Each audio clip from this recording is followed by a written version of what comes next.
Well, hello, welcome back, everybody, to a new game of Ironsworn.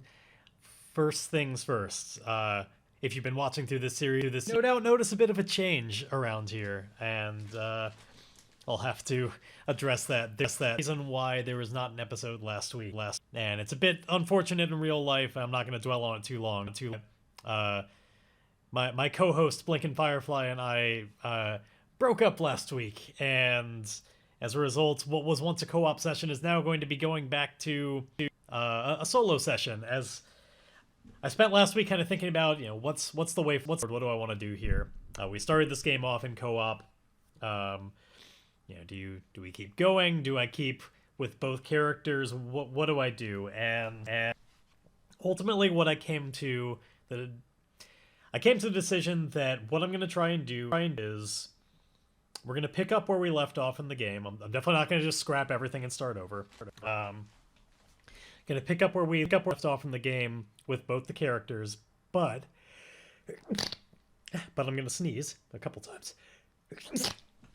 But I am going to be looking for some good in-narrative reasons to split apart or no longer have her character be involved. I don't want to necessarily her off.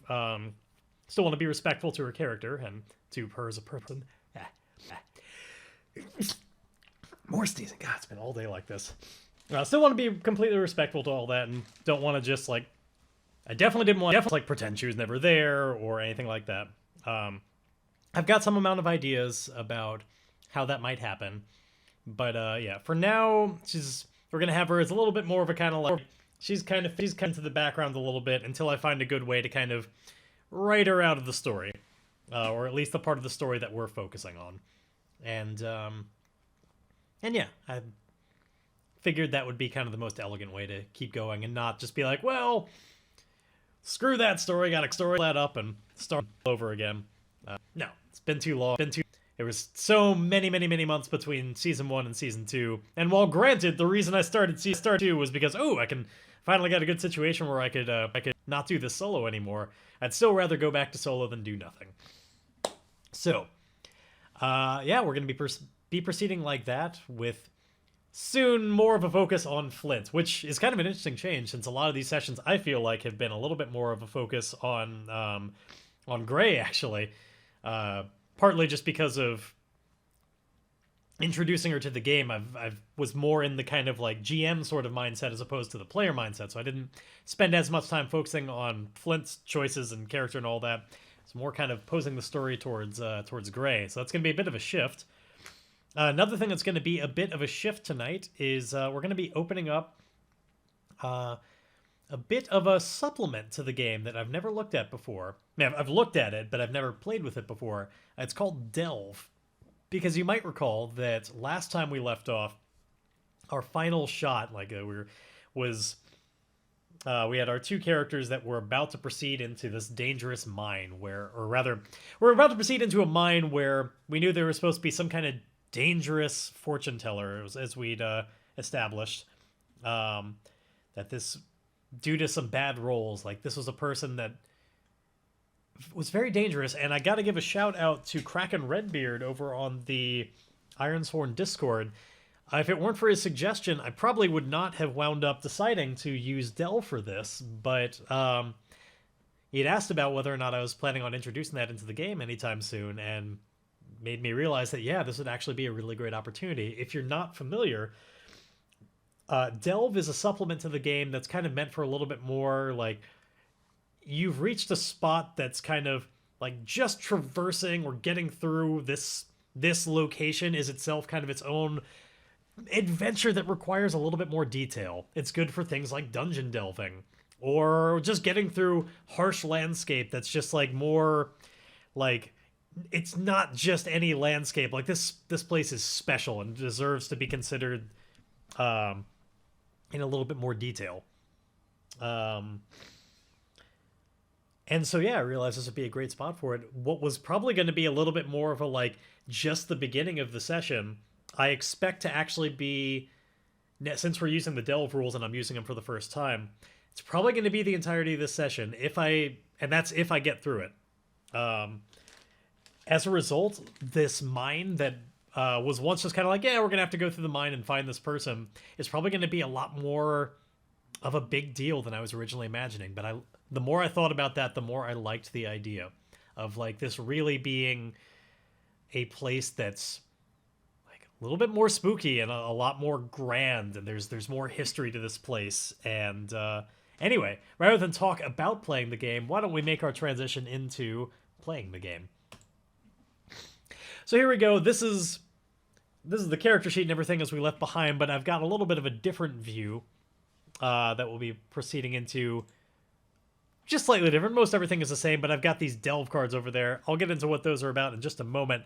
I'm actually going to stay on the character view for a little bit, because I think as Flint is moving into this mine, as we're about to kind of go down and into a great darkness, and as we recall last time, one of the last things he did was he's using his that sighted aspect, his ability to kind of see beyond the veil into a little bit more of a magical version of the world. That was when he got the sense of how this was like, there's a lot going on in this place. And specifically, we determined that there's a danger in that there's kind of this permeating essence all in the walls and kind of like the minerals that there's like it draws you into a sleep. And as I've thought about the hey, what's up, Juan? As I've thought about the place more in the couple of weeks since we established that, I've thought about how I think this place is going to be where you like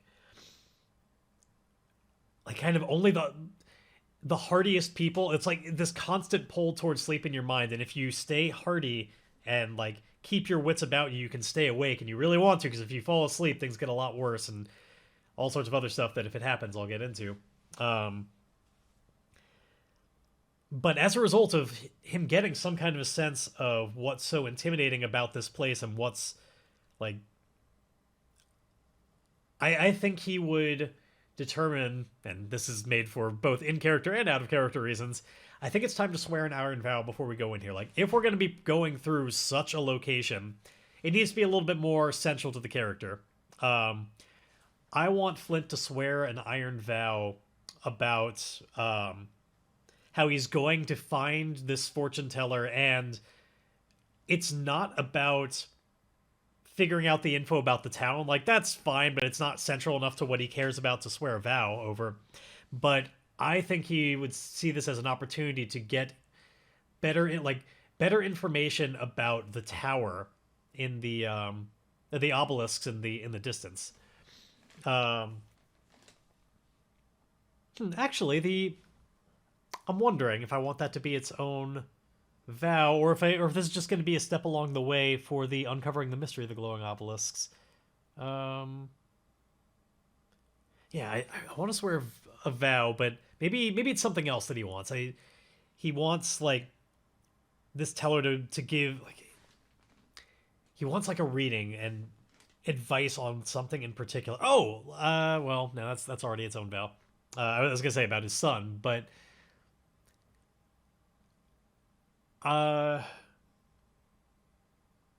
let's see. In terms of any kind of third thing that he might pry this fortune teller for information over, yeah,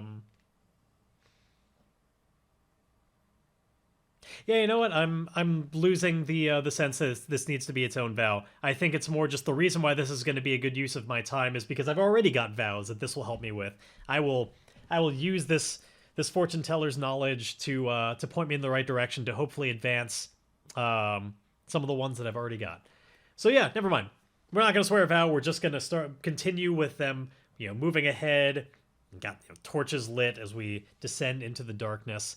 And now let's move over into the delve view. So, keeping in mind that I'm completely new to this, I reread through how the system works over the course of yesterday and today. I'd read it once before, but I went all the way back through the rules of the supplement. And the way it works is we need to establish a theme and a domain for this place. Now, for the sake of being ready for the stream, I've already done this over here. The domain, as you see, is kind of like what sort of place this is, and thankfully mine is one of them, so it was a very obvious one. We're heading into a mine. The domain that I'm choosing is a mine.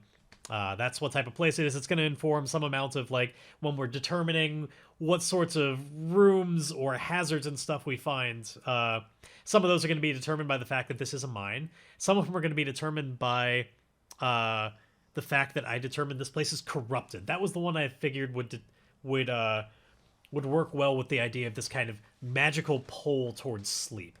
That there's just some kind of ancient magics are permeating this area. I think this place has been along for a very, very long time, like far longer than there have been humans living in this area. These are some old magics that are just reverberating inside this mine and causing this effect. And as a result, there's going to be kind of a bit of an ecosystem that's living off it. In theory, there's this whole worksheet I could be filling out where I could kind of fill out almost like a random encounters table. If you've ever used one of those in D&D, there's a similar thing I could do here to determine who are the denizens of this place. Rather than determine that all in advance, I'm trusting myself to just kind of figure out what makes sense on the fly. But the rough ideas I had when thinking about it were that I think this is to be the type of place where, if we're indeed putting it in like D&D sorts of terms, this would be where you would find things like these, oozes and, gelatinous cubes, these acid things, like places where the magic runs afoul and makes its own creatures. And then I also figure that you'd probably have some kind of things that could benefit from the existence of those creatures. There's always a predator looking for that smaller fish, so there might be other types of things that kind of go in that feast upon the oozes. Anyway, this game seems long and hard. Well, it's I don't know, it's as long as you make it anyway, and it's similarly, I guess, as hard as you make it. It's tabletop RPG. Yeah, the ecosystem of ooze. Surely there must be things that would subsist on them, but we'll determine them as they come up.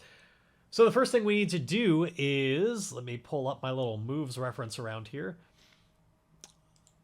Very first thing that we do as we move into what is called a site, something that is worthy of delving with the delve rules. There's a move called Discover a Site. So when you resolve to enter a perilous site in pursuit of an objective, choose the theme and domain, which we've already done, and give it a task. If I was trying to play a gelatinous cube bard in D&D, I don't really know in what way they I guess they could kind of dance with like just jiggling effects. Sure.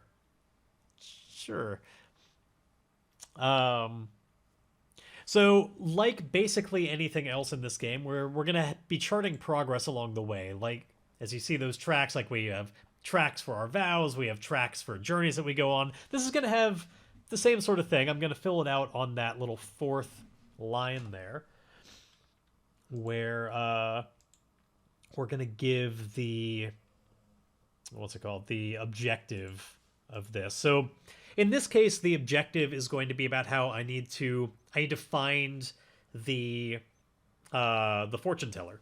That's what this is really about. I don't have a map of this place or anything. I'm sure it's going to get pretty convoluted. I just know that they lie somewhere in here, and that's what this is really about. Finding my way to the fortune teller. So let me put that in as vow number 4. Let's see. Finding, or I'll just put it as route to the fortune teller. Cool. We'll know what that is in reference to. And if, like anything else, I need to set how difficult this is going to be. So typically, your bog standard site that you're exploring should be formidable. That's what the book recommends. Now, if you want it to be a little bit more of an extreme, you can go to extreme. If you want, like, you can jostle this around a little bit to determine how long you want this adventure to take. I I'm thinking either formidable or dangerous. Definitely not any less than that, and definitely not any more. Largely just because I don't want this to be too big of an affair. I don't want this isn't supposed to be like it starts making you wonder how we've never heard of it if it gets too big. But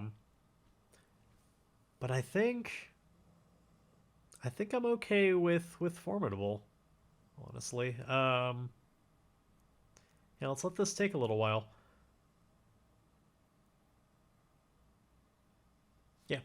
So I'm going to set it there, and that means that this will almost certainly take all session and possibly more than that, unless I wind up having to give up if it just gets too dangerous and I need to run away. That may well happen, but all right. So we've set it up. We've determined that it's formidable, and it's time for us to delve the depths. Our first actual move of the game. So when you explore the perilous site in search of your objective, as we're heading in, we need to roll on the theme/domain feature tables or envision our surroundings for each area that we traverse. And we'll be able to kind of navigate in a few different ways, whether we're kind of like going through quickly or stealthily or just like really paying attention to our surroundings. We got kind of a few different options here. What's up, Z?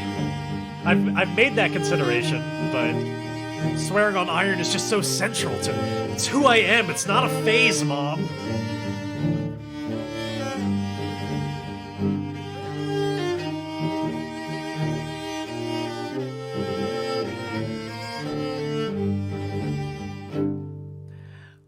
All right.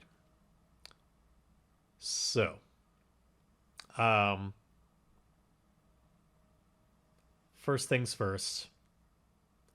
Let's roll to find out a little bit more about like where we are, what's going on here.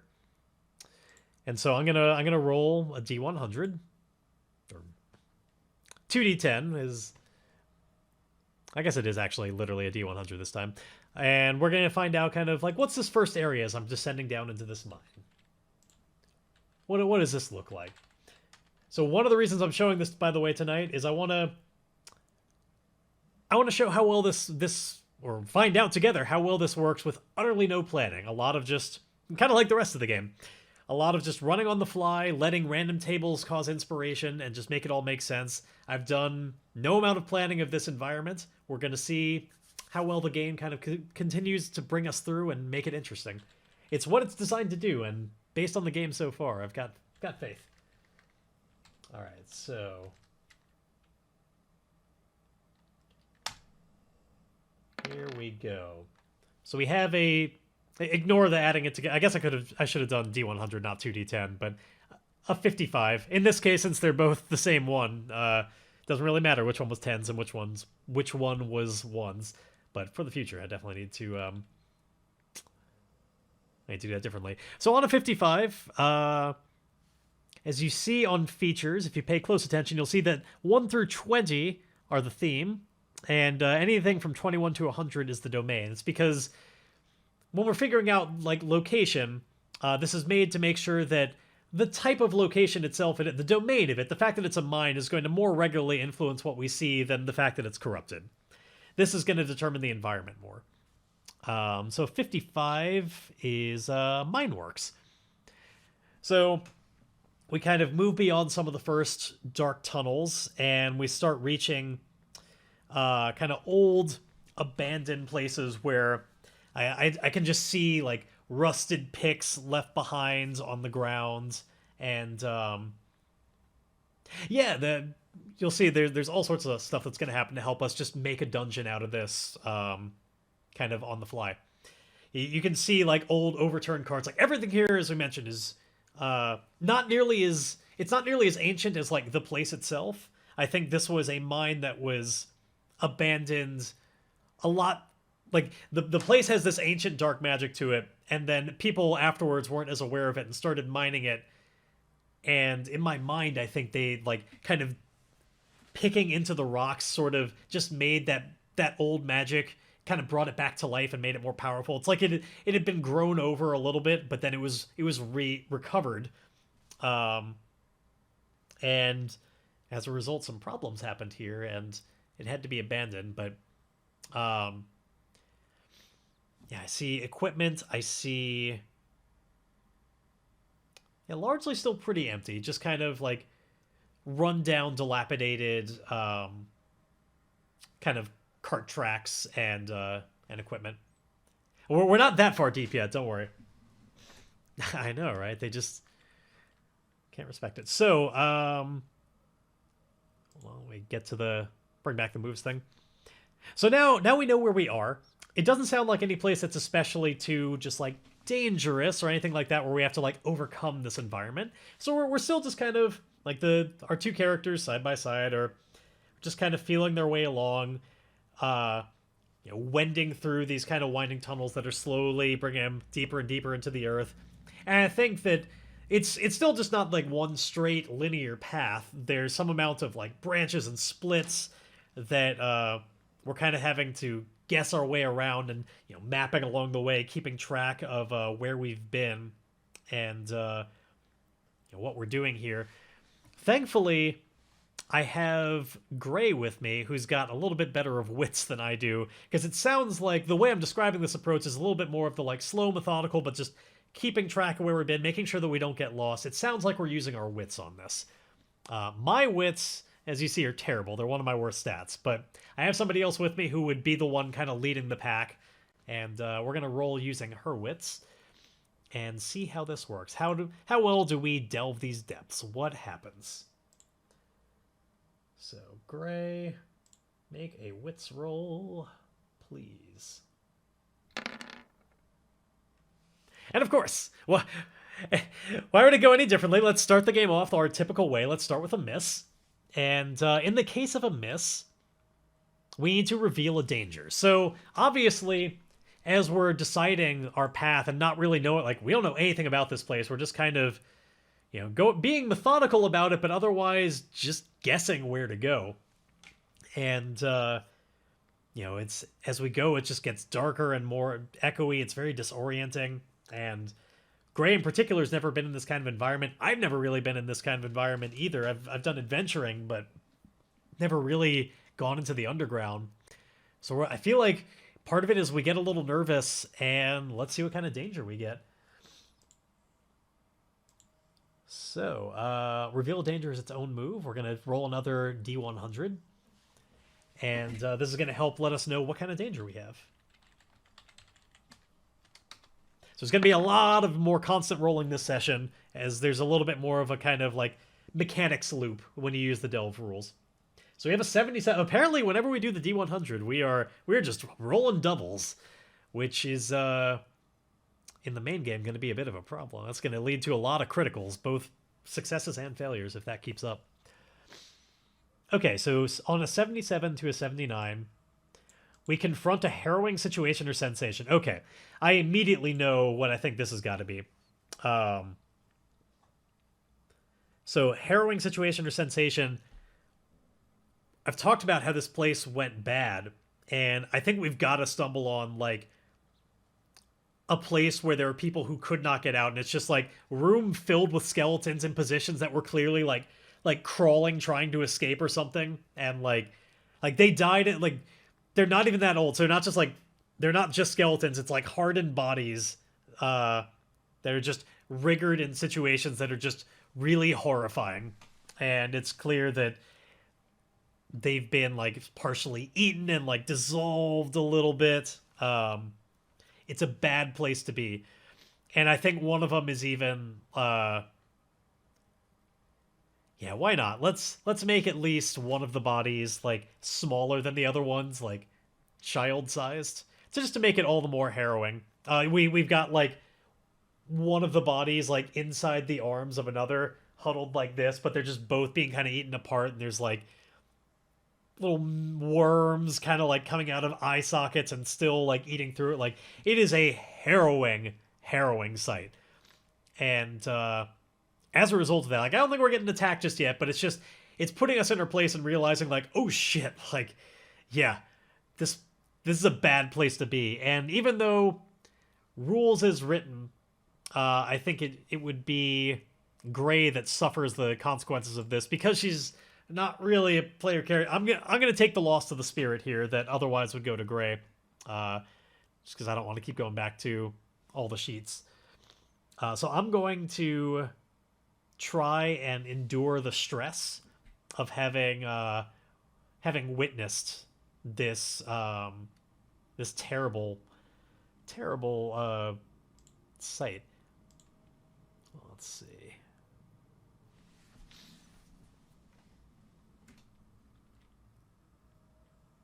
Actually, I guess technically, I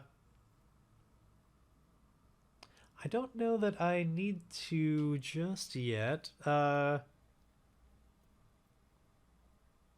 Here's what I'm gonna do, because I'm a little bit more on the fence about whether or not I should be like, this is enough to really cause damage to my spirit.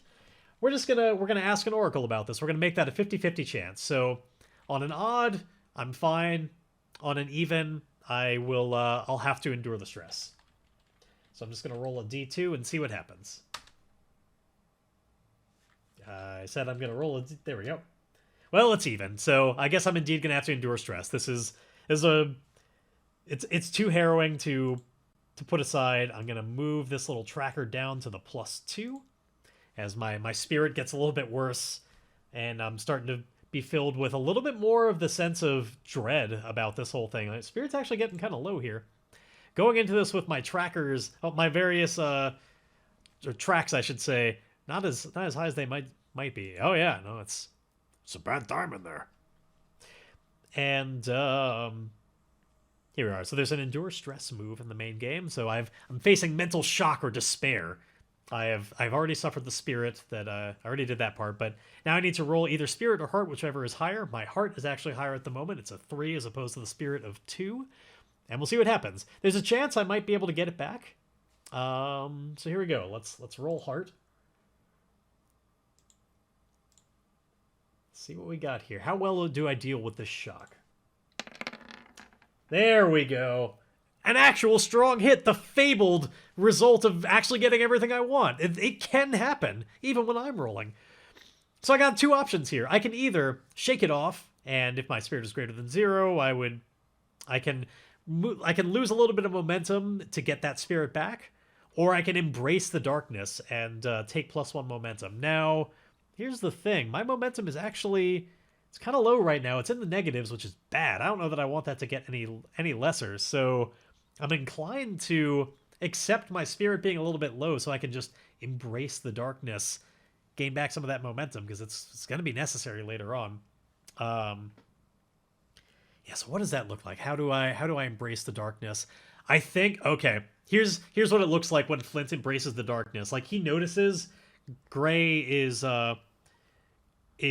shaking and like bothered by these sights. Like, we're both kind of huddled together a little bit, and I think Flint, I think he like kicks the bodies aside so that like I think we can see the faces and like the maggot coming out of the eye and like maggots coming out of the eye and everything like that.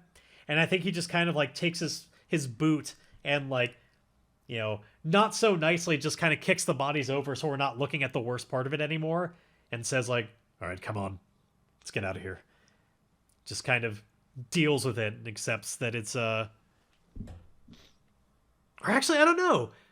Would that be more like the other one? Like, is embracing the darkness? What do you guys think? Is embracing the darkness more like, no, confronting that we're going to be looking at this and just accepting like that's part of it. We need to be ready for it, and not turning over the body, dude? I'm starting to lean towards that. If you all agree, it's all just kind of the flavor of what this looks like, but obviously it informs the character a little bit more. But it also gets his boot less messy that way. Yeah, let's go with that one and say that rather than just like turning the body over, he just kind of walks over the body on the way while kind of pulling Gray behind him and saying, "Come on now, we can't spend too much time. I already feel the tug. Don't let it get to you. It's all part of it. Or rather, if you don't want to be like one of them, come along." we'll just embrace that darkness and move my momentum tracker back out of the negatives, which, yay, it was getting way too low for my tastes. But otherwise, we get past that danger. Is more just a danger to our spirit, which is certainly a problem in its own right. And there we go. There's on. I'm moving through a bunch of PDFs right now, and we will move along. So we're gonna delve the depths again, and see what happens. See if we can make some actual progress around here. I think that this time around, due to having found, this room, and we want to get out of there as quickly as possible, whereas before we were being very methodical, I think Gray, who is still in the lead and still guiding us along, at this point would be far more inclined to, like, just book it, like, just get as much distance between us and that room as possible. Does not want to take her time, just wants to get away. And so we're going to use Edge this time as we move hastily through the dungeon. Now, or not dungeon, but the mine. Now, it hasn't really come up yet because we haven't made real progress, but what's going to be interesting about this is we're less likely when we go quickly to run into dangers, but we're also less likely to find, like, opportunities. Based on what kind of tactic you take, you change your odds of... There's kind of tables that you roll on, and your odds will change. But anyway, let's see what happens. So Gray is going to use her Edge to just kind of guide along and make haste. There we go! Another strong hit. It can happen. So here we go. We're definitely going to be marking some progress. So, yeah, on a strong hit, you delve deeper, mark progress, and find an opportunity. Which, awesome. Yeah, I guess it's only on weak hits that we need to consult that table where it matters which tactic we use. Since we got our strong hit, we actually... So here we go. We're going to mark progress, which is our first box filled on that route to the fortune teller. So let me fill that in real quick. We have... Boom! We've made our first progress on that. And let's find out what kind of opportunity we get. Like, what did we manage to stumble upon that was actually good? I didn't think I'd ever get to say those words in this game, stumbling upon something good, but history was made today. So, like everything, we got a table to roll on to help inform what this opportunity looks like. What did we manage to find? So here's our D100 roll. Boom! We have a 36, which means an aspect of the history or nature of this place is revealed. Also, we're going to get to either take +1 momentum or make another move right now, but be even better at it. Yeah, I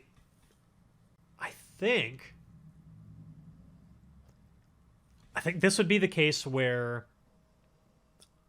I'm going to have we're hustling along for a while. Like, I think Gray was going like practically at a run, and I'm trying to keep up. And eventually, we're kind of like stamina is losing out. Oh, and let's find out what kind of room we're in real quick. I'm gonna oracle that, and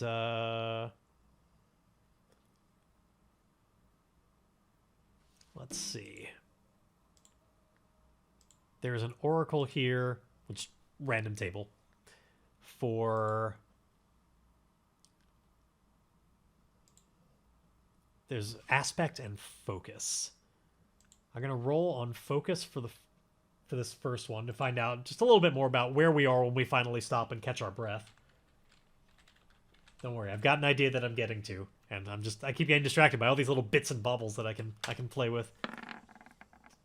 25. This is a refuge. Good. Okay, so I think like we finally, we're going down all these tunnels. We find a spot where there's probably kind of like some kind of break area where people who are in the mine used to make meals. So there's kind of like some dusty benches and such.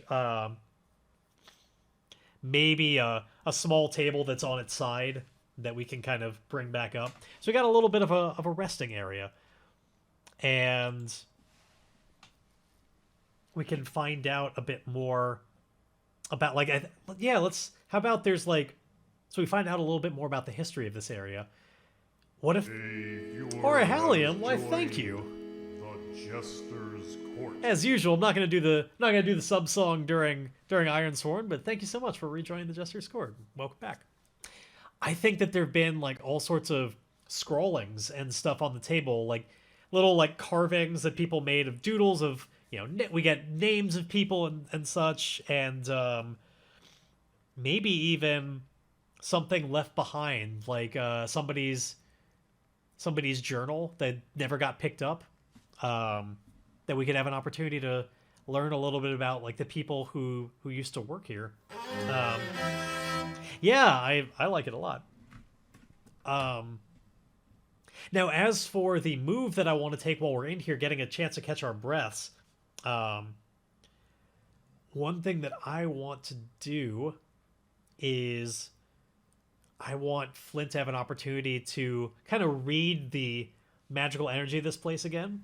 Because as we're sitting down, we're like feeling that pull again to like it. There's always this drag downwards to want to close your eyes and go to sleep in this area, and that's bad.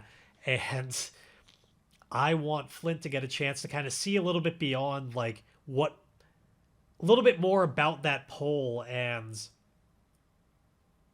so he's gonna use his sightedness to gather information and try and detect more mystic forces. Now, because I'm sighted, I get a +1 to do this, and because of the strong hit we just got, I'm also going to get a +1 on this move. So total, I got a +2 on this, which is good. It's going to make up for, I think we're otherwise using my wits, which are bad. So it's going to turn this from something I can't do at all, really, to something I've at least got a shot at. So yeah, we're like sitting down, maybe having a quick drink or something, really just catching our breath. And his eyes will begin to glow a little bit more as he starts scanning the area and trying to really scrutinize it. So let's see. What is this? Gather information. Yes, it is indeed wits. So I'm going to make a wits roll with a +2 and see how that works for me. Okay, a weak hit. I'm glad. I guess having that +2 didn't really matter because one of them rolled as low as possible, and the other one I would have needed 2 more to do any better. So it didn't really come out mattering. But a weak hit is still something. Well, in fairness, the eye. I guess it's not that the eyes are glowing exactly. It's that. Yeah, that's right. It's his eyes don't glow. It's Gray's hands that glow. It's just that his eyes can kind of see into this, see beyond the veil. That's right. We've never established his eyes as being glowing. They just see beyond. In fact, if anything, they're milky white, and he's otherwise blind. But now he has kind of a pseudo vision. So it was still a hit, which means I will get to take +1 momentum, which is yay, starting to finally push this back in the right direction. So here we go. Move that momentum tracker up a little bit more. It's still too low to ever really make use of, but slowly and steadily we'll get that to a place where it matters. And as for what we learn on this, so weak hit. The information complicates my quest and introduces a new danger. Envision what you discover and take +1 momentum. Oh, cool. So actually, 2 momentum overall. I'm finally have my momentum back where it started. I've gotten rid of all of the loss that the previous sessions have incurred on it. Now, thankfully, a weak hit is almost like preferable in a sense because it gels with what I as a player wanted to establish about this place all along, the thoughts that I've had over the course of the week. I already have an idea for this new danger. So the way I see it is that what we're seeing right now, like the physical mine, that's like half the story. The real denizens of this place, the real dangers, only exist kind of beyond the veil in this like, astral realm, in this magic realm beyond. And what happened, they live in a dream space. And so if you stay here too long, like Flint sees this kind of bridge, like he's in this spot where I guess like a lot of people once rested while they were. It's like that veil is it's a little bit thinner, the boundary between them, and so his eyes pick up on this crossing over where if you fall asleep, you will have like a dream self that is still stuck in this mine, and that's where the real predators lie, and they are looking like when you get caught here, they come for your dream body, and that's where that's what they sustain themselves on. And so uh I think he sees this. I think he sees like let's even have that we're not that far from the old room. Just to make this be work even better. Like we went down like a bit of a hallway and then just like stopped for a moment. And I think like he looks back to the room where all the old bodies are like have been eaten up. And maybe he sees this kind of place where there's like God, what would be sort of the signs of like your dream body? Like what would happen with that? Because I imagine the way I've imagined it is like you're kind of lucid, you're capable in this dream world, it's just even more dangerous. So maybe there's just marks that he can see along this pathway of like signs of a turmoil that happened. Like parts of bodies that were like recognizable from the old chamber that have also been just like left behind along the way in a more astral form. Like I'm trying to think of like how you would get this information and what it would look like. Maybe there's even oh, you know what it should be? No, far better. He should see one of the dream creatures, the things that like devours your astral self. He should totally see one of them like right there in his face, just ready and waiting. I think back to this vision I once had. It's kind of like the Blink Angels from Doctor Who. I had this thought long before I ever watched that episode about like, you know, these creatures that indeed move so fast that every time it's basically the same concept. When you blink, they move just insanely fast. And I always imagine like reopening your eyes when there was one just barely not in front of your face, like just a moment from attacking you, and you're just sitting there trying desperately not to flinch or blink.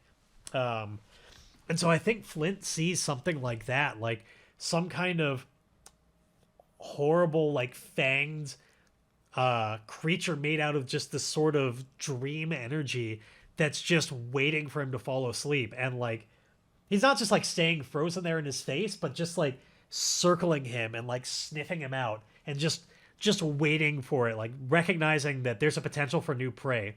And he can see that like he's stuck on the other side of the veil, so like they're safe for now. But this is how he gets that understanding that like this is why it's dangerous and like why we can't fall asleep. And so I think with that, the actually the rise in momentum that he gets is probably that rising sense of like, we can't sit here. We're comfortable right now, but we have to keep moving, because if we sit down, we're going to be pulled all the deeper into the desire to sleep, and it's way more dangerous there than it is in the physical realm. And so as he hustles them back to get going again, that's why we have more momentum, is they're not stopping. It's too dangerous. So that's our opportunity, and what we learn from all that, we need to continue moving along and see what happens. So with Gray in the lead again, I think calms down enough to not be using edge anymore, but be back to wits. Statistically, it's the same. Her edge and her wits are both 2. So like in terms of the mathematics of it, it doesn't really matter in that part. But still, I wanted to be a little bit more methodical. And back to that. So here we go. We're going to have her roll her wits and lead along the way, and Let's see what happens. Can we make some more progress? Okay, a weak hit. And good, we're finally starting to see the system work with the kind of math that I've been expecting. Accidentally hit my lighting there.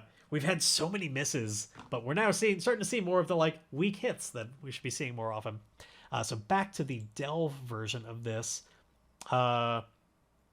So on that weak hit, we're going to roll on that table I was talking about, where it depends which route you did. Were we using edge, shadow, or wits on this?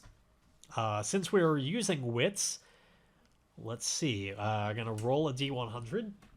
That's a phrase you get really used to tonight. All right, we have a 70. Okay, pretty good. Oh, in fact, really good. So let me just read off the table real quick in case you're curious. So 40% of the time, we would have gotten mark progress and reveal a danger. So like we'd make our progress, but something bad would happen along the way. That would happen 40% of the time on a weak hit with wits. An additional 15% of the time, we would just mark progress, nothing else. We got an additional 25% of the time where we would get to either mark progress or we could find another opportunity. So that's what we got this time, and I haven't made my decision yet. I'm leaning towards just marking progress, though. There's an additional 19% beyond that where you get to mark progress and find an opportunity. And then there's a 1 in 100 shot that you get to mark progress twice, but you have to reveal a danger as well.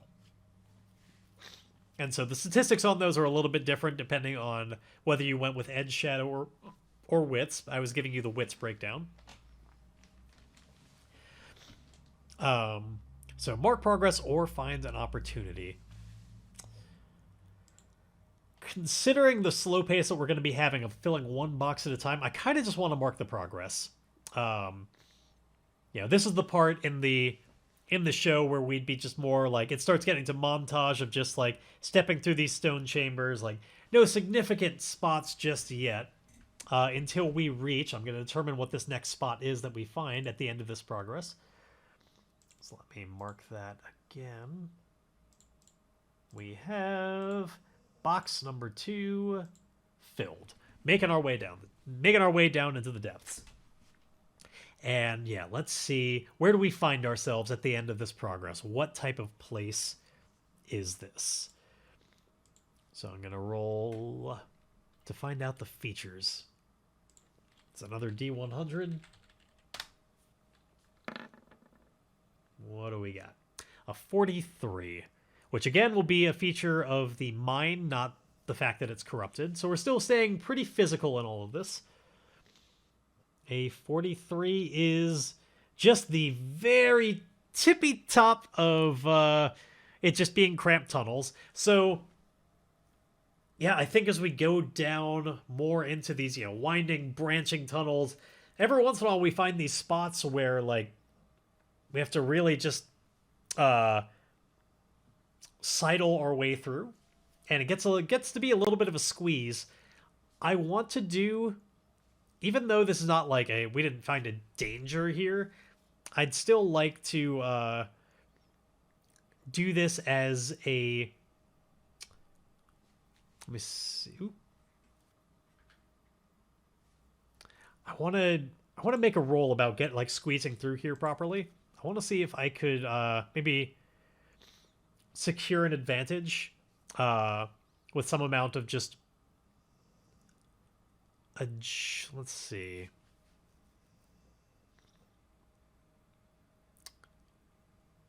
Yeah, so I'm going to try and secure an advantage with endurance, which is, or rather, okay, so here's the way I imagine it.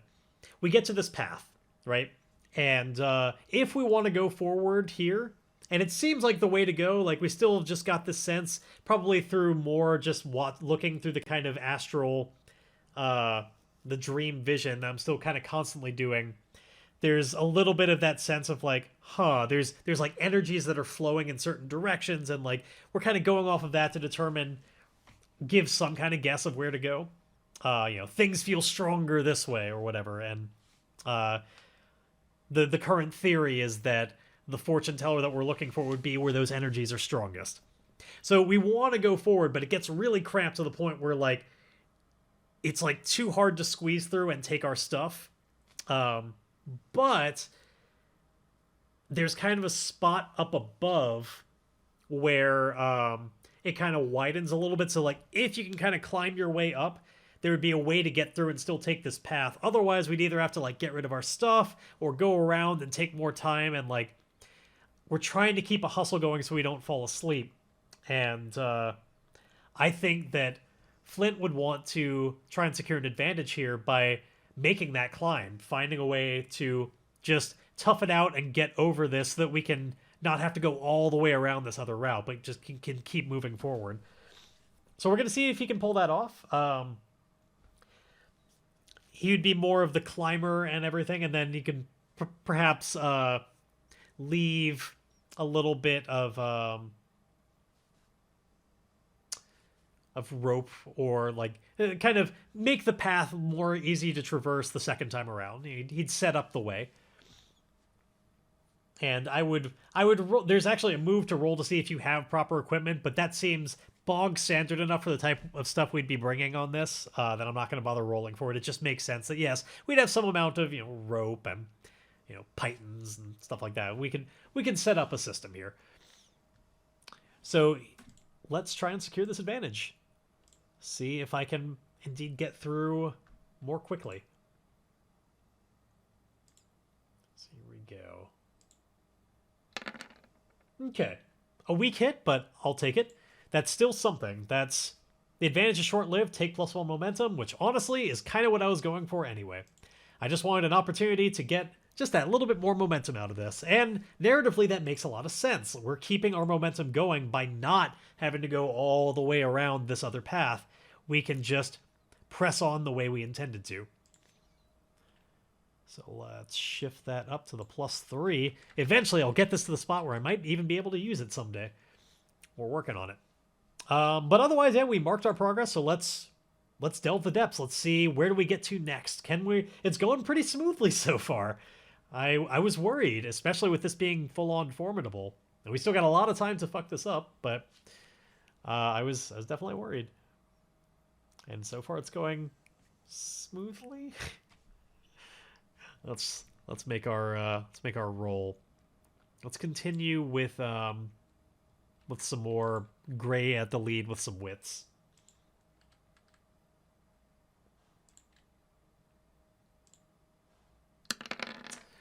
Hey, look at that. So right after I'm like, this is actually going pretty smoothly, it's not too bad. That's when we roll our critical failure. A complication. Well, it takes a few different forms. It is designed so that you can play it single player like we're doing right now, or you can do it co-op, or you can do it kind of traditionally DM and players. What I like about it is that indeed there's enough random generators and kind of inspirations that you can comfortably do it all by yourself without even planning in advance.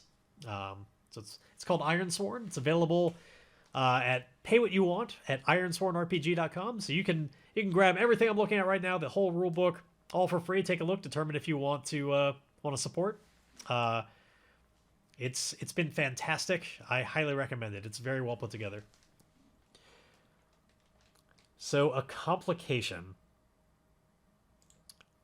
Perfect timing.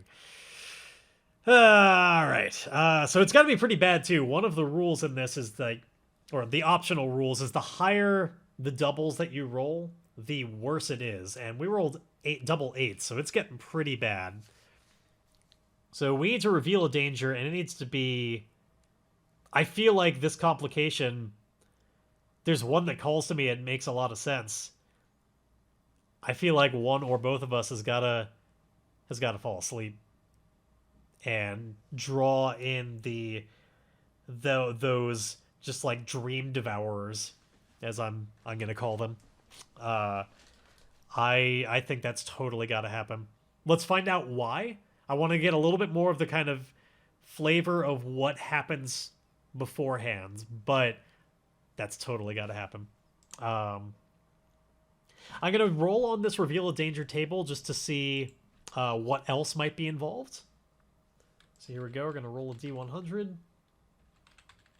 Oh, and you should know, Introverted, that this is actually... We're playing with a little bit of a... It's a supplement to the main game, so this kind of constant rolling in the loop that we're doing is actually... It's not the main way this game plays, but for very special locations that you want to treat more like a dungeon, there are these optional rules that you can add on top of it, which I'm experimenting with tonight for the first time. The main game is still this... It plays very similarly in a sense. Like, the mechanics are very similar, but the moment-to-moment is different. So let's see. What do we got? Check the domain card. Okay, so this danger is going to be related to the fact that this is a mine. And let's see.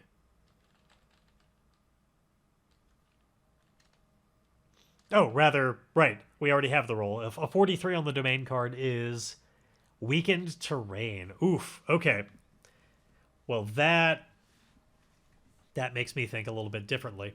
I was going, like, the complication being that high was going to be certainly that there's the falling asleep, and I still like that as a possibility, but here's what I see is happening. Gray is in the lead, right? And I mentioned before how we were looking for a way to, since this is the character of a player who's no longer in the game, I was looking for an elegant opportunity to remove her from the story. I think this opportunity has just presented itself, because with weakened terrain, there's got to be a collapse here. She was the one leading. I think there was... Well, don't worry, the rocks are going to fall, but I think they're underneath rocks. I think Gray is going to fall into some depths down below all of a sudden, and we're going to get totally separated, and she's going to just be like, who knows what happened to her. Yeah, I think in this weakened terrain, somewhere in... Let's see what kind of room this is. Let's see, where are we right now? An 87.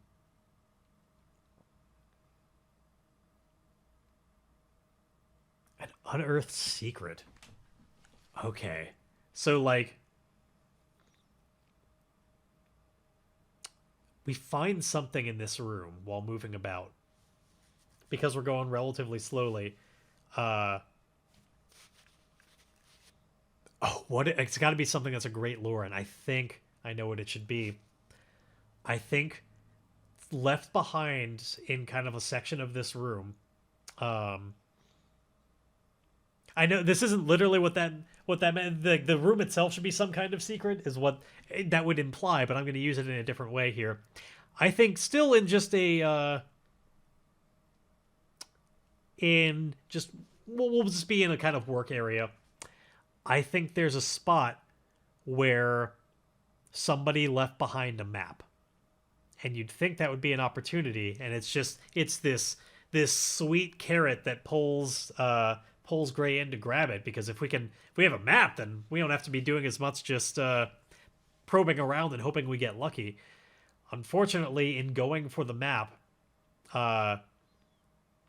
it involves stepping on a spot where just the ground was weak. Maybe like the earth has probably shifted a little bit.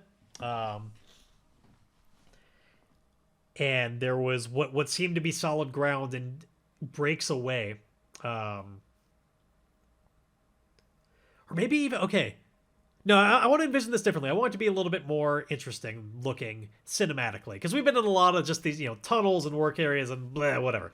Let's move on to something else. Let's have it be like there's a bend in this on the path, and on one side of the bend, the walls open up to be this just like looking over an underground canyon, where like we just see this huge open section, and just like a precipice overlooking that, and it's like along that precipice where there's this map left behind, and otherwise it looks fine. There's no signs of trouble or struggle or anything like that, but just drops.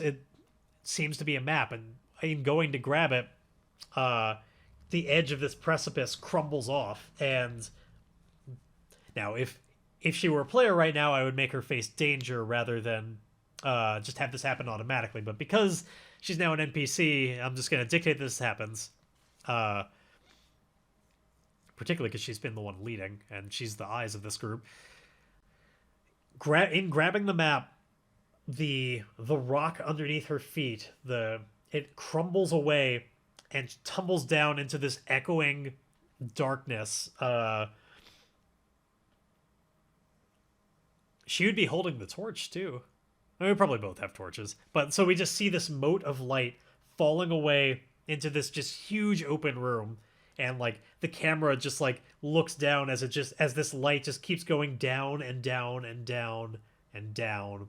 It's basically like when Gandalf is fighting the Balrog. Like it's just this huge open area now that we're underneath the earth, and certainly with my vision, I'm not able to see when it ends. I lose track of her, and Flint is just Gray, just reaching over the edge, like crawling along. Doesn't want to crumble down as well, and is like listening out for her to call back, and it never comes.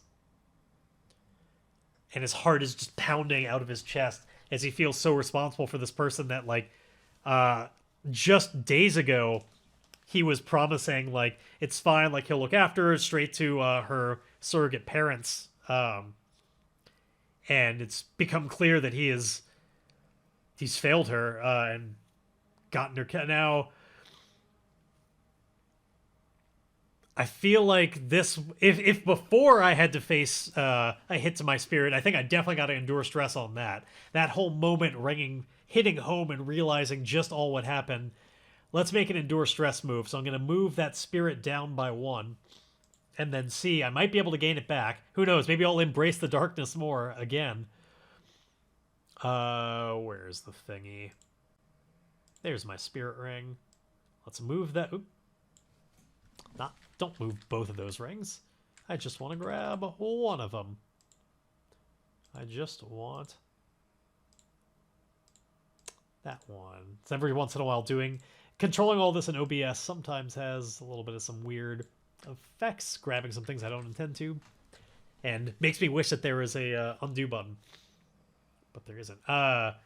So yes, we had the short of it is Gray was on a precipice to grab this map, and it crumbled underneath her feet, and we're now enduring the stress of having led a companion to her doom like that we just promised we'd look after her. So we're going to see how well we take that stress hit. So here we go. My spirit is now definitely lower than my heart, so I'm going to make a heart roll and see how well Flint can take it. Well, Flint takes it as an opportunity. Man, we've been rolling a lot of doubles tonight, as I mentioned earlier. Like, we're going to get a lot of criticals. So we went from critical failure to critical success. Apparently, Flint is ready to embrace that darkness and be like, I didn't need Gray anyway. I was tired of her. Good night, Furiel. Thanks for hanging out. The full session will be on YouTube later if you want to check it out. So let's see. What is an opportunity? What is a strong hit on enduring stress? And how can we make that even better with an opportunity? So, on a strong hit, just like before, we can take the momentum, or we can suffer -1 momentum in exchange for +1 spirit. I don't want to do that, but yeah, let's embrace the darkness. And his heart is pounding after, like, tumbling into the darkness, but then it starts hardening as he doesn't wait all that long for a reply, and just kind of justifies to himself that she wasn't ready. Like, she wasn't ready. She shouldn't have gone out here. And it's largely saying to himself that it's too late.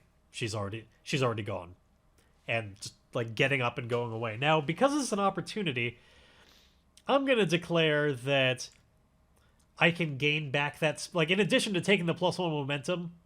I think due to the opportunity, it makes sense that I also don't lose the spirit to begin with. He's just somehow so okay with what happened. He just accepts it so readily that he doesn't take the spirit hit and gains the momentum. I feel like that makes sense.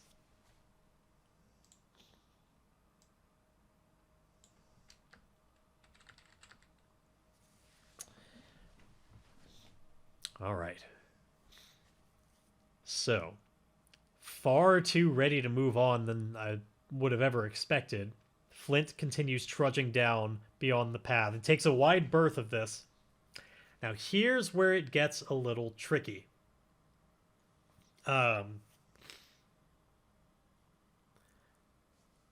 Flint has a few options on how to traverse this site. As we've talked about before, he could go with his wits. He could go with his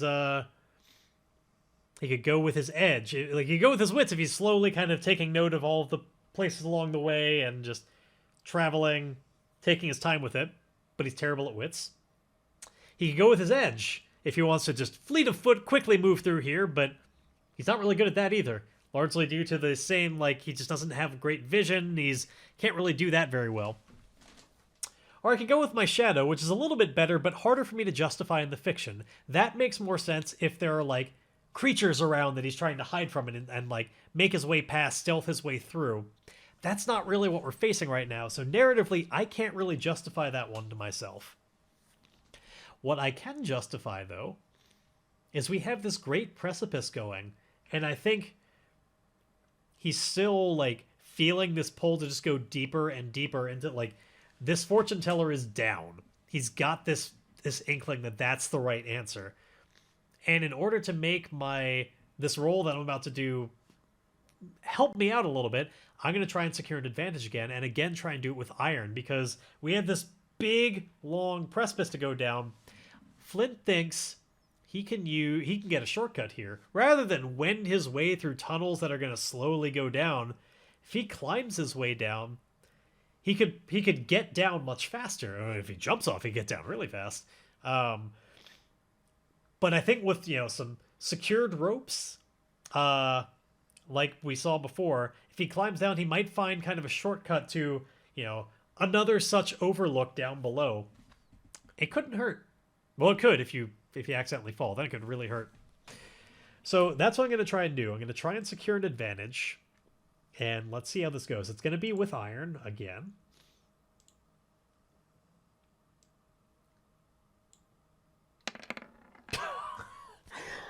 Shit! No shit! Another doubles complication that was almost as bad as the one that brought Gray down the pit. So, about that, it could hurt if you fall. Okay. First things first, let's deal with exactly what happens with securing advantages being a miss. That's kind of what I was thinking, the rope snapping, or potentially something up above deliberately cutting the rope. Was actually more along the lines of what I was thinking of, it not even being an accident. Because that way we also introduce another character here. So when we secure an advantage and it's a miss,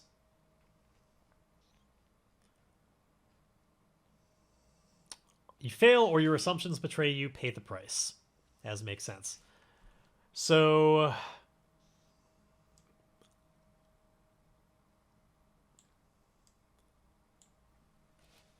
I think that indeed there is something up above that's going to deliberately snap this rope. This was no accident. And I want to use an oracle to help me determine what that might be. How about...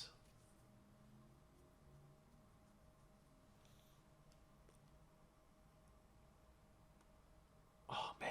I just had this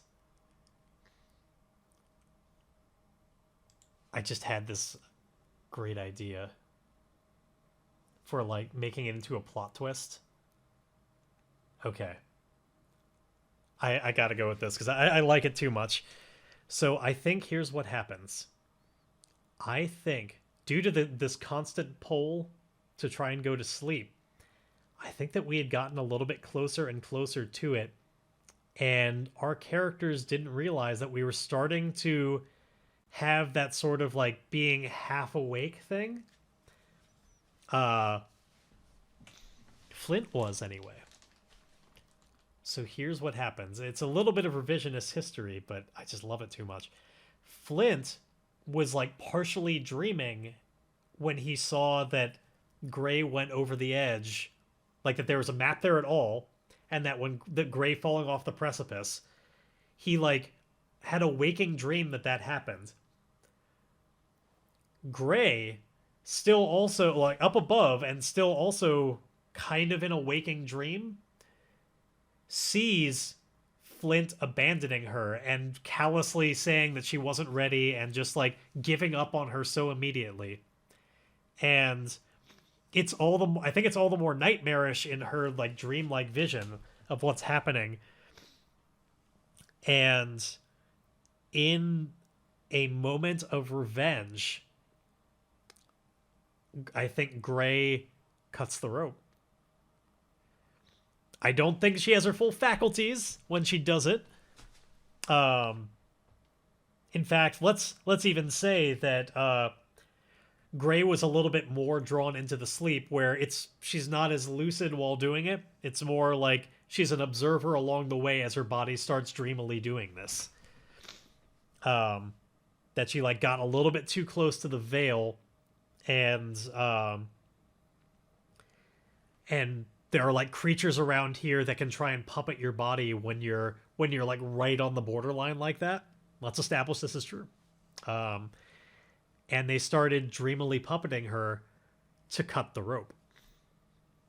Now, I feel like this is like once that rope snaps and Flint is falling, that'll snap him out of the dreamlike state he was in, kind of wake him back up. But it's time to definitely face danger to see, can I grab onto the wall or somehow not just splat on the bottom? Does he happen to see her?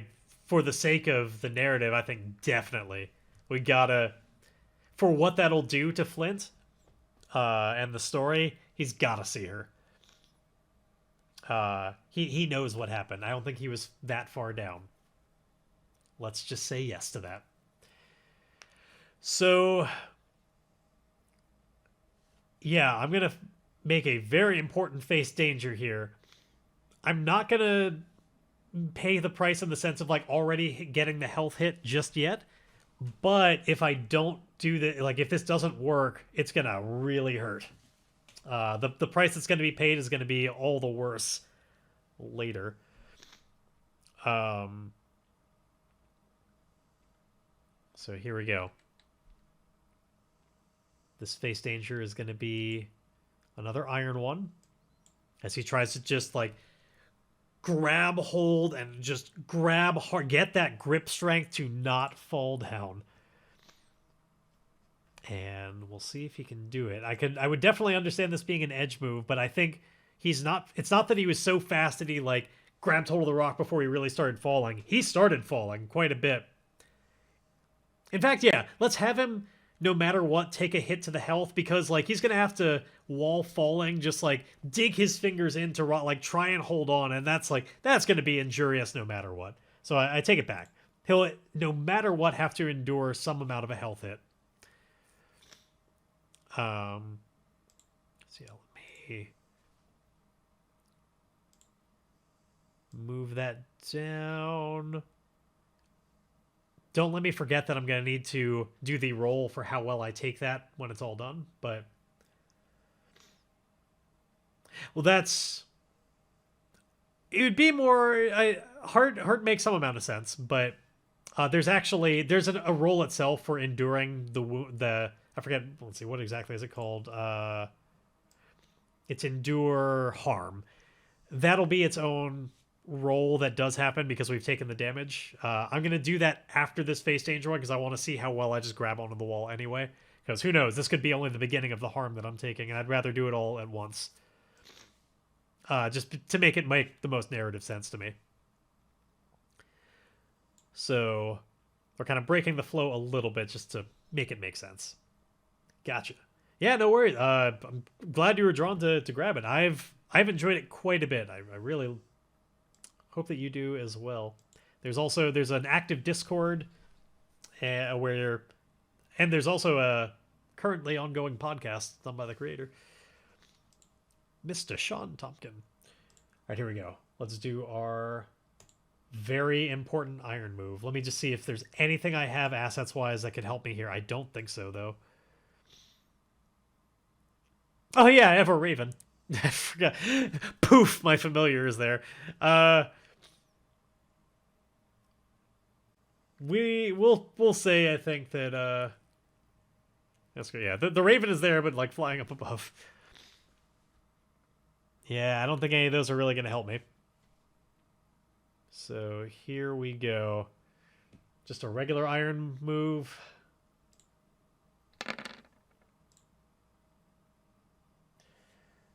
Okay. A weak hit. That's something anyway. It's not just we're going to hit the bottom. So we succeed, but with face a troublesome cost. Choose one. Okay, well, honestly, this is kind of what we were really saying to begin with. This is we succeed, but we had to dig our fingers in and kind of injure ourselves while doing it. So you're tired or hurt, endure harm. Yeah, I totally I forgot to look over and remember that I've got my my Raven Rascal there with me. He's not literally a familiar, but an animal companion, more like. So yeah, actually, this works out with what I was just saying, that I will succeed and grab onto the wall, but I will endure harm in the process, which is that one that I already did. And yeah, I'm still stuck on this wall. I'm not any place where there's really a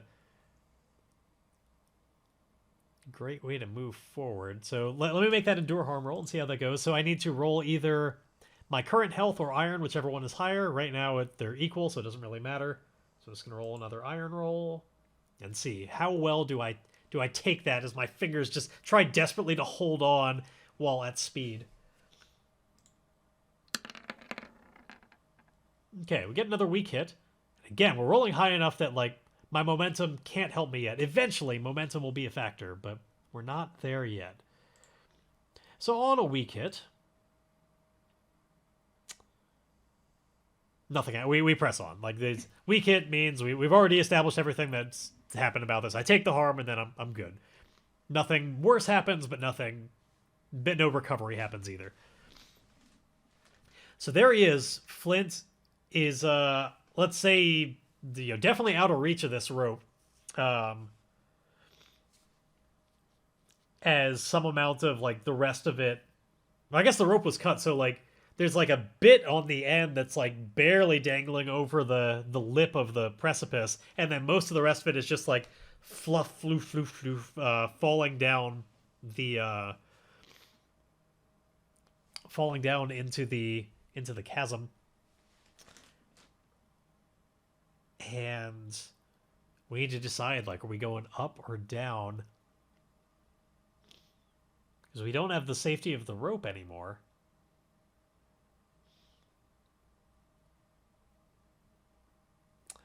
Yeah. I think but he also did see that she was the one who cut the rope. We can try and, yeah, there's a move in here called Compel, where we can try and persuade someone to do something. Let's try and, I guess, persuade... Yeah, we're going to try and charm her into lowering a different rope to help him get out of here. And similarly, to, like, wake her up. Yeah, snap her out of it, all of that stuff. So he's like...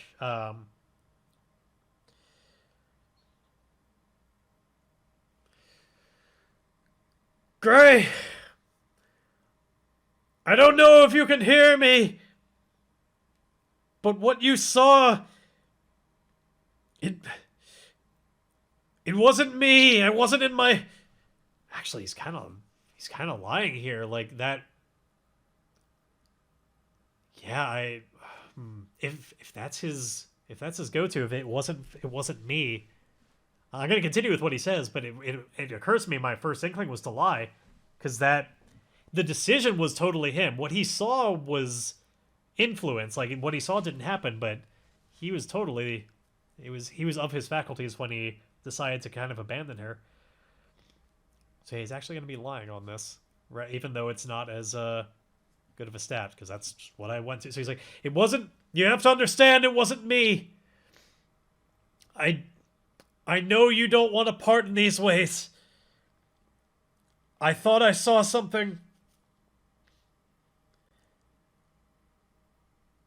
and I was taken over.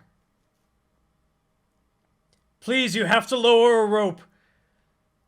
Gray, do you hear me?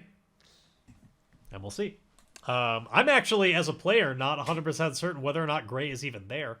I think this role is going to help us determine that, like how well it works. Like she may have already left. We'll see. So here we go, rolling the shadow. I suddenly wish I were Coyote Devereaux again. Let's see. Okay. God, keep rolling tens. But we got a weak hit again. So we'll get a little bit of this. So she'll do it, but she wants something in return. So let's see. What could I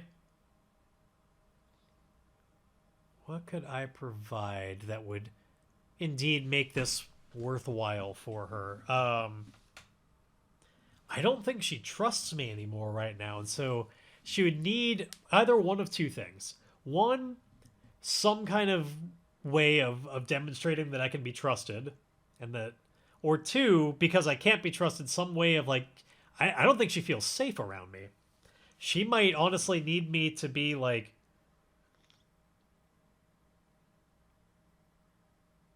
actually no, I think I've got it. Again, because for out of character reasons, I'm trying to find ways to kind of get us apart in the story. I think I know what she wants in return. I think she's willing to help me out and dangle that rope, but we're parting ways and she needs me to not follow her. She can't, like, she doesn't want me to die, but she doesn't feel like she can trust me, and it's just better if we go our separate ways. And I have to promise not to follow her.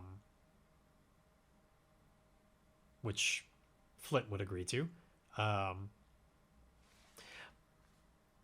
Now, I do get some other stuff out of this. It's on a weak hit as above, so I do get to take +1 momentum out of this, and she will lower the rope. So thankfully, it makes sense that my momentum goes higher because I'm no longer just like perched along this rock wall, not knowing where to go. I can make some kind of progress again. So hey, look at that. Now it's finally getting to be some real big boy momentum. I might be able to use that eventually to some kind of effect. So yeah, there's this like I hear the sounds of a hammer pounding something into the rock up above. There's little crumblies that I'm kind of like blinking out of my eyes, and then the rope, a new rope flops down alongside me, and she calls out to count to 30 before I climb up, because she doesn't even want me to know where she went. It's true, yeah, we got the rope back. That's why our supply didn't go down. The game knew that this is what would happen. We get the rope back. So yeah, she says to count to 30 before going. And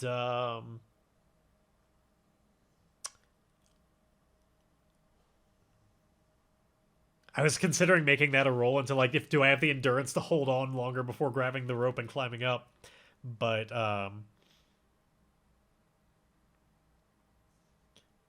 no, I don't think I'm gonna make the roll for that. I think it's just a matter of, I guess it is still, I guess it's still dangerous, and I still have the new opportunity here, like up or down.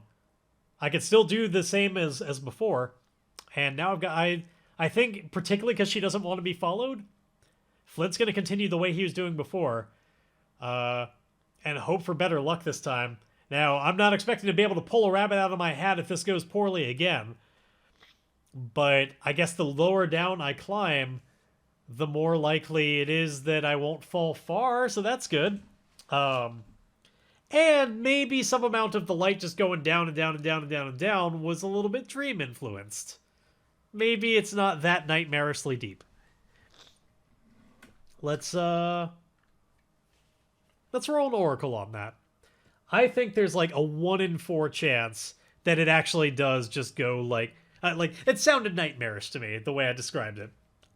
I don't think it's that deep, but there's a tiny chance it is. So I'm gonna roll a d4. If this rolls a 1, then it truly does just go down, like far beyond what anybody could see. Like it could easily go down for like a half a mile. But that's only if I roll a 1. Let's see that 1.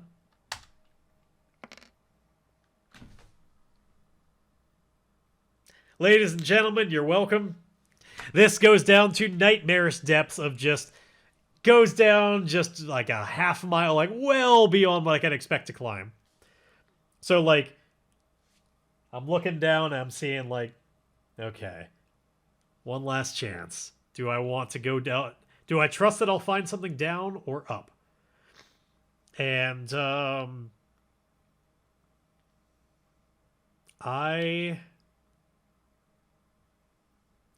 gonna bet on myself here, but I want to try and secure an advantage first. So here's the advantage. I'm not going to do it from this spot exactly, but I was thinking of finding a way to like tie myself up in a kind of harness, but thinking with the type of supplies I have, I can't think of a way that I'd be able to do that, and then still go down the road. Like the way it's set up right now, it would be a little too convoluted to pull that off, like wall on the wall. But let's see, could I instead?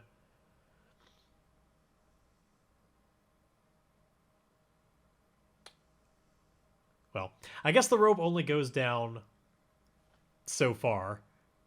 So at a certain point, I'd either stop using the rope, or I'd have to free climb, which is terrifying. Let's see, can I think of anything that would allow me to have an advantage at this? Nothing is coming to mind. I don't want to cheese it too hard. And I want to keep this moving because we only got so much longer in the session. So let's just see how it rolls. I've got a bit of momentum here. I've notification on my phone, sorry. God, one more. Can I just think of anything?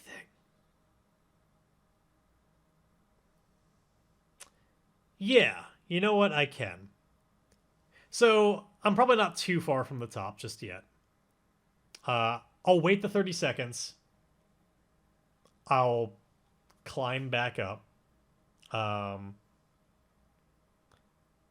We're gonna say that it's a short enough distance that this part doesn't require the roll. The reason it required a roll before is because there was much lower I was going to be going, and we'll need that again. When I'm up there, I'll tie myself in, so that if I fall, I'm less likely to, I'm probably going to hurt myself, but not just tumble the rest of the way down. Why I didn't do that before is anybody's guess. So, God, this would probably be...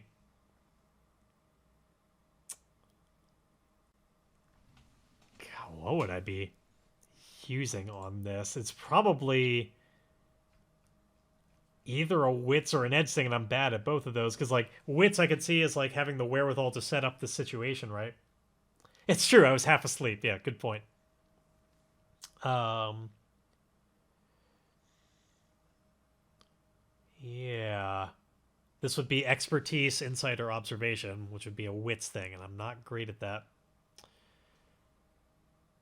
So I'm gonna try anyway. Let's make that wits roll. See, can I get this set up in such a way that I will be secured in this room? The answer is probably no. But I'll probably believe that I am. Hey, okay. Still pulled off a weak hit. Cool. So with a weak hit, the advantage is short-lived. I get the +1 momentum. So yeah, I'm indeed set up to be able to like I've got this tied around my waist. It's not great.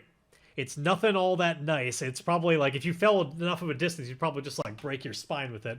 But I've also like I think the reason the advantage is short-lived is like I'm starting to get in my head about this where I'm like, this is a bad idea. This is a really bad idea. If I don't do this right now, I'm gonna just lose the ability to make myself do this. I gotta go before I think about it too much, which is probably bad advice, but I do get the +1 momentum to just like that like adrenaline urge, that adrenaline strength to just be like, fuck it, I'm just gonna do it, and like that goads me into just pressing along, and that's what the momentum looks like. As I just my bad wits helps me not think through all of the like how bad it's going to be if I fall anyway. And I just do it. So here we go. Let's make that iron roll to try and just climb down this until we can find a spot to kind of like skip along lower.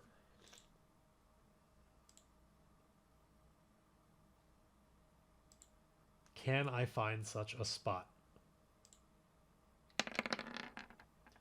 Oh man, I just barely can't make that better with momentum. Or no, never mind. Yeah, I'd have to get all the way to a 9. Never mind. I still have a weak hit though, which I will definitely take over a miss.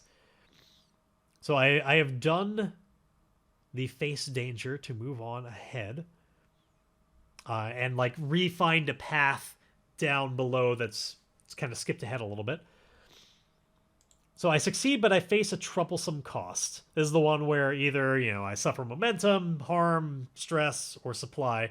Let's do supply, because I want to be nice to myself. And I could afford to take a supply hit right now.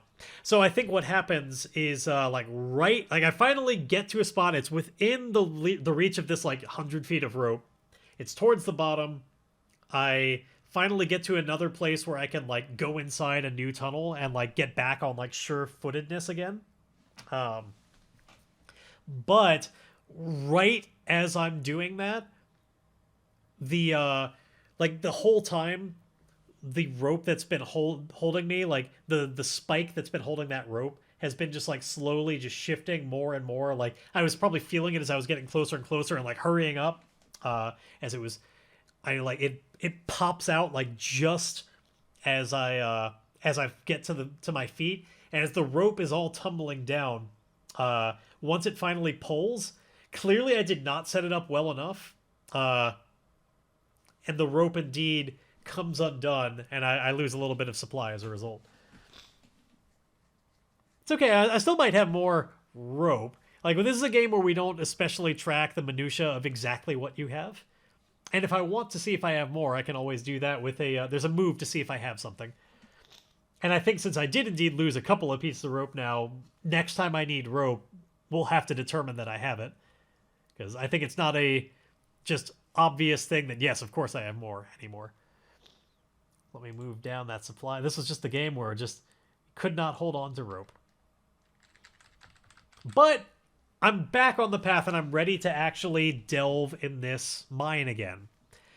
God, it's been 40 minutes since I've done a move to actually engage with delve in the classic sense of the main delve move. So let's see what we can do.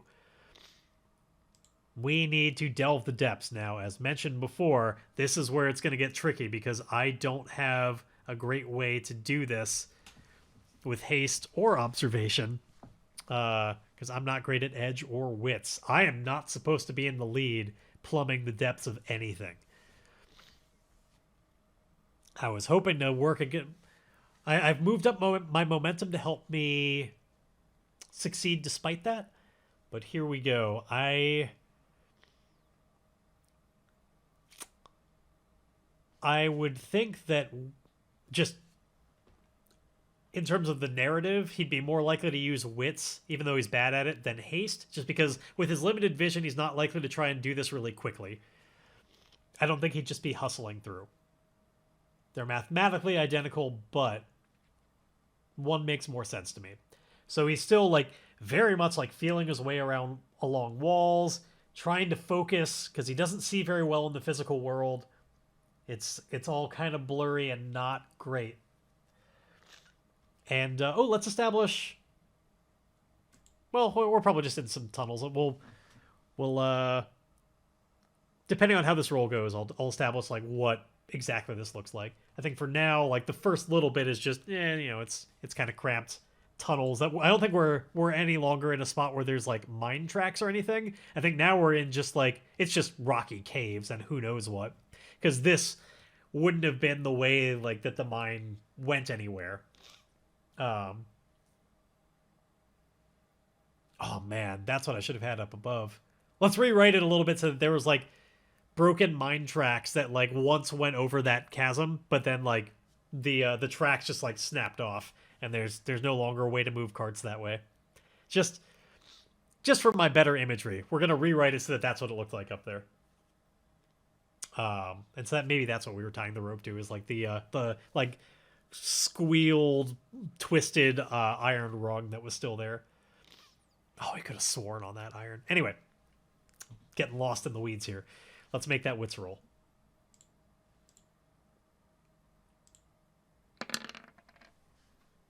Okay, now that is a miss, but for the first time in this entire campaign, I could burn momentum to make that into a weak hit, which I probably want to do.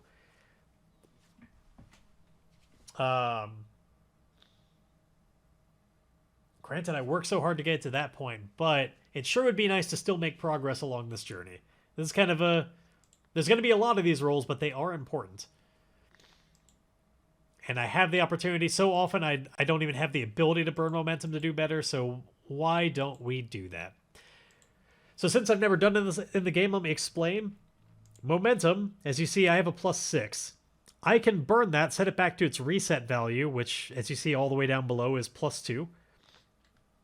I can set that all the way back down to +2 to say that anything lower than a 6, like that 2 that I rolled on the challenge dice, doesn't count. Which means I turn that miss into a weak hit.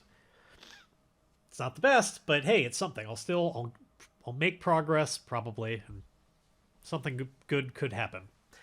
Now, it's going to be a long time before I can likely use momentum again, because it's all the way back down to +2, but let's see what happens here.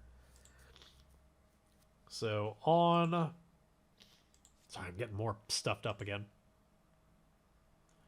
We're doing that with wits, so let's roll our D100 and see what happens. We have an 11. Okay, so we have what was pretty likely to happen 40% of the time. You mark progress and reveal a danger. So we're going to need to find out what kind of place is this. It's good. We've had a little bit too much just like... Let's have something interesting happen here. Especially because we're getting towards the end of the session. I want a big, defining, like, moment to go out on. And I feel like this danger could be it. So let me mark the progress first. We'll do the bookkeeping parts first. Never mind. I thought I had a thought, but it was wrong, so I won't voice it. I misremembered something as like something that I didn't get around to doing, but I actually did do it. So never mind. So there we go. We've marked our third box on getting to that fortune teller in this huge underground complex that's still constantly pulling at the pulling at our mental fibers, pulling us into sleep. So I need to know a few things about this. thing number one, we're going to roll on Reveal a Danger to see what kind of danger is this. And then we're going to find out a little bit more about what this place is. We're going to combine that all together and determine what this moment looks like. A big kind of last moment. Oops. Typed that in wrong. All right, we have a 43 again. Oh, that was what we had. That was what we had last time we revealed the danger. Which, as I recall, I'm not recalling it at all. I'm looking it up.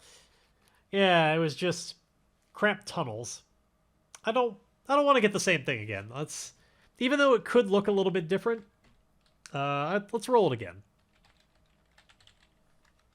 Let's change it up. All right, a 77. This time is housing or common areas. Okay, so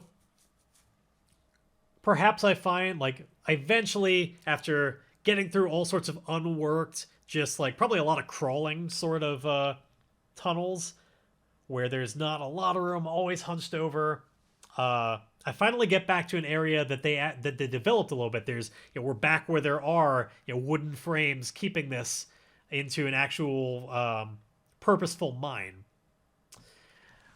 And along the way, I find an actual door, and there's with a knob and everything. There's some kind of there are quarters here. I want to roll a couple more things before I've got some ideas, but I want to get a couple more things of inspiration. We have some oracles to roll before I solidify this. So, what I'd like to find out is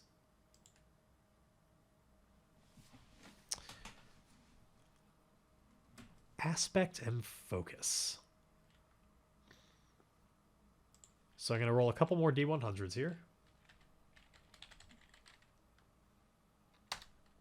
This first one will be the aspect. So we have a 7. Sunken. Ooh, interesting. All right, I'll use that in a bit. And focus of this. So I want to combine these into a new idea. Trail. Okay. So, all right, I've got an idea. The way I envision this, we open up this room, and it seems like another great rest area where there's we're low enough down. I could imagine like there actually are like cots and stuff here. Like now that we've gone this deep into the earth, this is probably like if you're mining down here, you're not going to necessarily go up to the surface every day. Like it would just be such a haul every time. So they have some kind of quarters where people can stay overnight or just rest and take breaks. Like you definitely don't want to go all the way up just on your break. So it's a room full of old cots that clearly haven't been slept in a while. A place one could certainly rest for a bit, but here's what I'm thinking.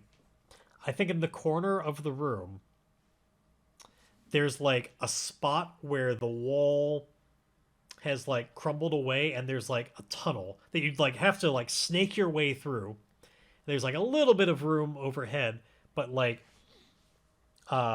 you could like crawl down into it, and it seems to be another shortcut down below. And seeing this, Flint can't help but keep wanting to race ahead like this because he just really doesn't trust himself to be able to navigate this very well on his own, and wants to get and again doesn't trust himself to stay awake long enough. So, seeing this opportunity, or what he thinks of as an opportunity, he starts crawling through this. And I don't think it's like literally he'd have to worm his way through, but he's just like on like he's got to be in prone, just like crawling along to get through this, at least for the time being. And there comes a point along this tunnel where it gets a little bit more vertical and slick, and he accidentally slides down. It gets a little bit more wet. Starts sliding down this tunnel, and tries to get control of himself, but can't. As he gets into a part that's actually a little bit flooded, and his head is underneath the water of this, like, just this stagnant water in this tunnel that you mostly have to crawl through. And it's so cramped he can't really turn around to try and get his head back out of it. But it's also so cramped it's hard to get, like, it would be a little bit easier to swim ahead, but who knows how long it goes. And as somebody who's terrified of drowning, I think we're going to end tonight on that horrifying image of just being stuck in this cramped tunnel where we'll see how he does, like whether he can back out or indeed swim ahead next time. But that's the danger he's in right now, is he very well might drown down here. And it's this just filthy, murky water it's stagnant.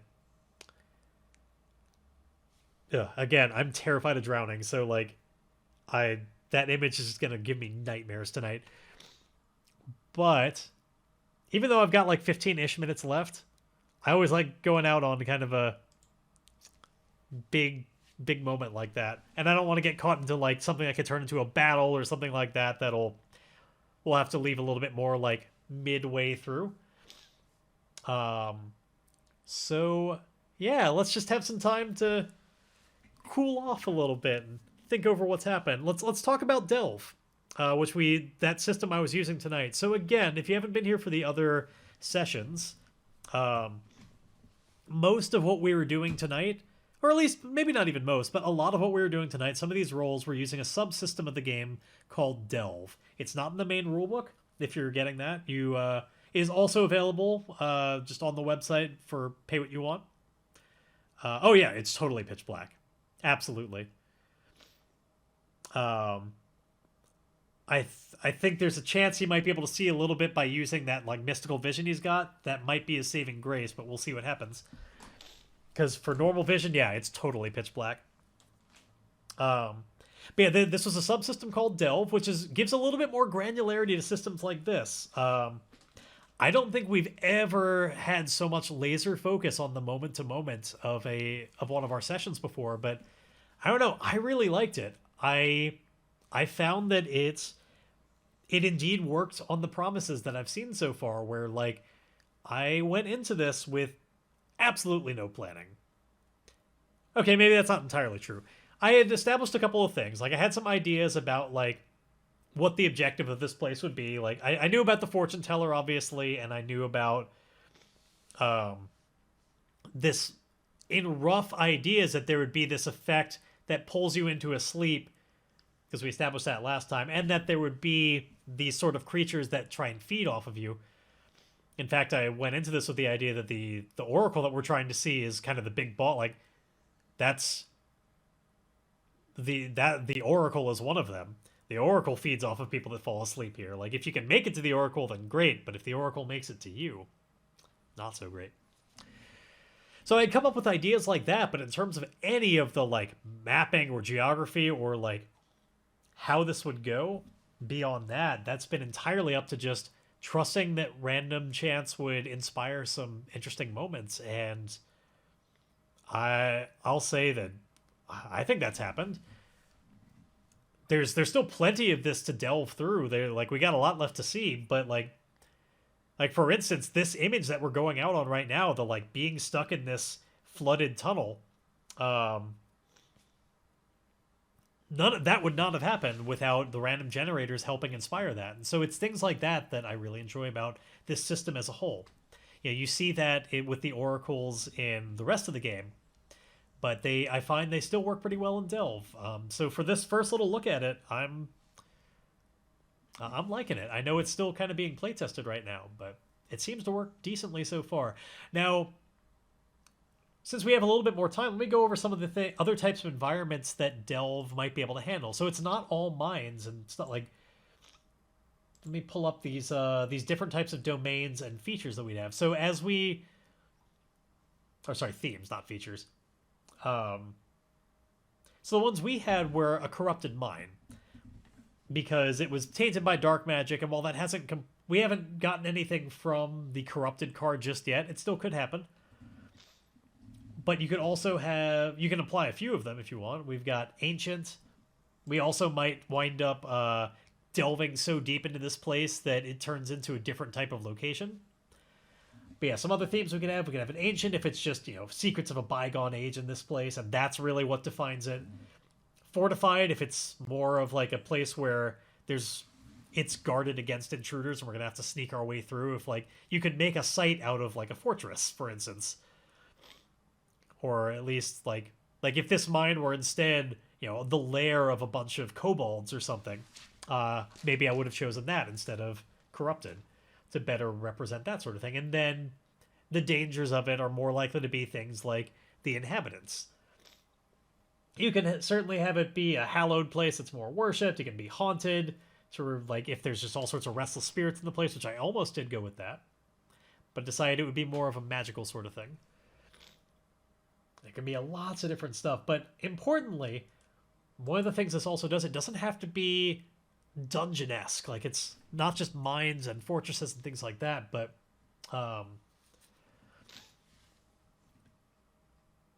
one of the other things it can represent is like going over long, treacherous passages through like a pass in the mountains. Pass is one of the domains of just, there's a huge mountain range you got to get through. Or, for instance, a Tanglewood is, it's just this perilous forest of eternal shadow that just goes on for, long stretch. But, like, it's not just any forest. Like, something about this place is, it's a sight. Like, these are not for everyday things. Like, you wouldn't do this for every time you pass any kind of mountain or any tangled forest. Like, you choose them when you want to make it into a bigger deal. And in this case, yeah, that was the choice. One of the things that we did not wind up doing going into this, but it also hasn't come up, is I mentioned at the beginning, ordinarily we would fill out kind of a random encounters table sort of thing where we fill in the various types of denizens that we would expect to be here. And we talked about it a little bit of like what types of stuff I expect that to be, but I didn't literally be like, okay, there's a 15% chance it's this and a 35% chance it's this. The reason I didn't do that is that, one, I'm streaming it and I wanted to make sure to just like be able to get into it a little bit quicker. But even if I weren't, I don't know that I would have done that, just for my own personal preferences. I like going a little bit more off the cuff and like not establishing ahead of time. Like, I as a player kind of like being a little bit more surprised by what I'm going to find there. I trust that I'll be able to think of something that makes sense in the moment and make it appropriately challenging and fitting to the environment. And so I'd rather do that in the moment when I have all of the context to inform me of that than think in advance like, okay, well, there's some kobolds here and some bats, and the bats sometimes feast off of some giant rats, and so they would be there. And I'm not saying that's a bad approach, and there might be even times where I would do that in different types of environments. Like if I had chosen the fortified one, where like I know that it's going to be filled with denizens, that's going to be a regular thing.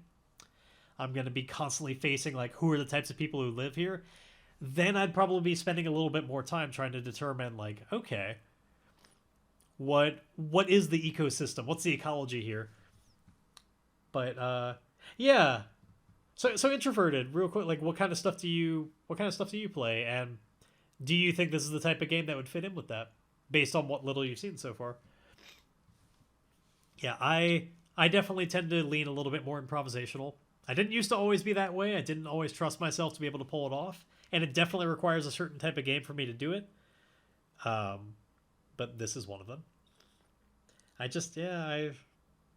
like rolling with it, seeing where it goes. But yes, in theory, that was a thing that we could do that we had not. And yeah, I mean, I look forward to going through the rest of it. There's rules about like if I have to flee and come back, Though I'm just saying right now in character, I think if I have to flee this place, it's unlikely I'm going to come back just because it's not central enough to what my character wants and needs to make that like, as God is my witness, I'm going to see through to the end of this. Like while he's in it, sure, he's going to do his best, but if he leaves, I got one shot at this. Gotcha, gotcha. Do you do a lot in the way of running? Or are you mostly a player? Well, anyway, while you answer that, I'm going to take a look at who else is running tabletop RPGs right now. What kind of games we might be able to join in and take a look at as we send that host around. Doesn't seem to be a lot going. It is indeed pretty late at night. I want to see if there's any games in particular that, like, earlier when I looked there, somebody was doing a Deadlands game, and I was like, ooh, in fact, yes, that is going on. Oh, it's a rerun. Never mind, they're not live. I'm not going to host a rerun. But there is indeed a Deadlands homebrew that's going on right now, and I ran a game of Deadlands a long time ago. I miss. A game of Call of Cthulhu. Sure, why not? Let's head over to Dice Priori. They're running a game of Call of Cthulhu, and we can move this into a little bit more of a horror